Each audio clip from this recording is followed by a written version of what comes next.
সম্পর্কের শুরুতে যে মানুষটা তোমাকে বলে তুমিই আমার পৃথিবী, তোমাকে ছাড়া আমি বাঁচব না, দিনে 100 বার কল, অসংখ্য মেসেজ, হঠাৎ হঠাৎ গিফট, সে সব সময় প্রেমে পাগল না।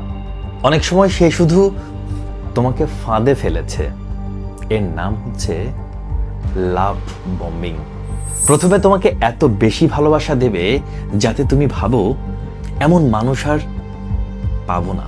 তারপর ধীরে ধীরে বদলে যাবে, কন্ট্রোল করবে, ইগনোর করবে, রাগ দেখাবে, আর তুমি তখন কিছুই বলতে পারবে না, কারণ তুমি ইতিমধ্যে তার ভালোবাসার নেশায় আটকে গেছো। তাই শুরুতেই এই ধরনের লাভ বম্বিং থেকে সাবধানে থেকো।